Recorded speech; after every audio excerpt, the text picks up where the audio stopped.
Hey guys, Brian delivers you the goods here, returning to you tonight for this next review. I hope you guys will enjoy this review for Linkin Park's From Zero Deluxe Edition review that I got a chance to listen to for myself, see what I was going to think of the extra tracks that are on this whole deluxe edition for the entirety of the record for From Zero. So there's a total of 19 tracks, but I only reviewed the deluxe edition tracks, which that's all I'm reviewing because I've already reviewed From Zero back in November. If you want to go check out that review, definitely go check that out.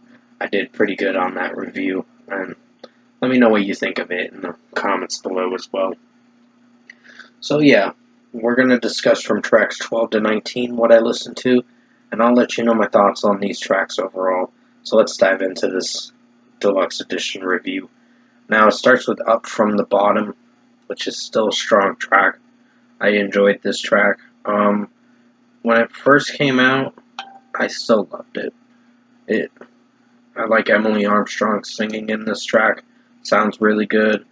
And the production in it's pretty strong. The mixing is well done. Mike Shinoda rapping in it's alright, and it's fine for how it sounds. So, I don't have any complaints about this track. It's a 5 out of 5. It's one of the best songs on this deluxe edition. Still a personal favorite. Unshatter has grown on me a little bit. I think this track is probably a really strong track for how it is. The Scream Bridge with Emily Armstrong screaming in it sounds pretty strong to a degree, and mostly with her singing, it's pretty solid for the most part. So I'd give this a 5 out of 5 for Unshatter. The song has grown on me as of listening to it a few more times, so I don't necessarily hate this track. Mike Shinoda's rapping, however, is kind of basic, but it's not terrible in any way. Let You Fade. Sorry about the dinging. It's my phone with the notifications.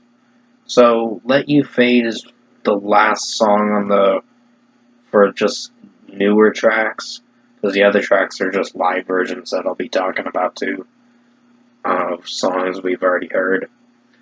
So, Let You Fade is a pretty strong track. I really like this one as a regular song and the closing track to the official deluxe edition, if you don't include the live version songs. Strong track. Really enjoyed how Mike Shinoda's singing it, how Emily Armstrong's harmonizing in the background with him in this track. Did very well. So 5 out of 5 for this one too. The Emptiness Machine live version is a pretty strong track from what I listened to. Really enjoyed this one. It's a 5 out of 5 for sure. I enjoyed even the original track, and even when they played this live, I really enjoyed it when they did that little live stream back in September announcing this song and the record's release date. So, for From Zero, which was the most hyped up record that a lot of people were tuning in to for the end of 2024. So, other than that, the Emptiness Machine live version, 5 out of 5. Really enjoyed this. Heavy as the Crown is a good track. I mean, the live version to it's good, but there are some complaints I have with how Emily Armstrong's singing and screaming in this track. It just, I don't know, it was a little underwhelming at times, but not terrible, but just underwhelming for some moments of the track overall. So this is a 4.5 out of 5. The next track is Over Each Other live, and that's a pretty good one in its own way. I'd give it a 4.75 out of 5. There's some moments I like about it. There are other moments that really disappointed me with this track, with how the live version sounded. So this is a 4.75 out of 5. So the next track, I mean, with Over Each Other live, with how Emily Armstrong's singing it from time to time, there are some underwhelming moments with her singing, but mostly she tries to stay on key for this track, but then gets exhausted with her vocals, so I can understand why. If you're doing a live version of these tracks, I can understand why.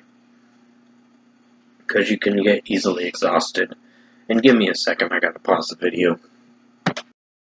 Sorry about that, guys. I had to let my cat out of my room for a moment, so yeah, Over Each Other is a 4.75 out of 5. Strong track, but I have a few critiques with it. Casualty Live is kind of the oddball of the live version to it. It's strong, but I wouldn't say it's one of my favorites for a live version of a track. So 4.5 out of 5 for Casualty Live. It's a good track, but Mike Shinoda kind of ruins it with some of his vocals. So I do have a little bit of complaints with that track for how it is. And then finally, Two-Face, the live version. Strong track for how it is. I'd give this a 4.5 out of 5. It's just the way Mike Shinoda's rapping it. It kind of gets underwhelming at times with how he's rapping it and how he's singing and rapping it. I don't know, it just doesn't fully work to a good extent. So, give me a second, I gotta pause the video. Sorry again, guys, for pausing the video again. Guess my cat wanted in again. Yeah, isn't that right, Titan? So, pretty much Two-Face live. This song was alright. I wouldn't say it was one of my favorites, but it was solid for how it sounded, so 4.5 out of 5. So overall, production, mixing, and execution-wise, I think Linkin Park From Zero Deluxe Edition review, it's good. It's not one of my favorite deluxe editions, because there are some critiques I have with some of this deluxe edition, but mostly it sounded good for some of the tracks, but it's just there were some underwhelming moments with the closing songs of this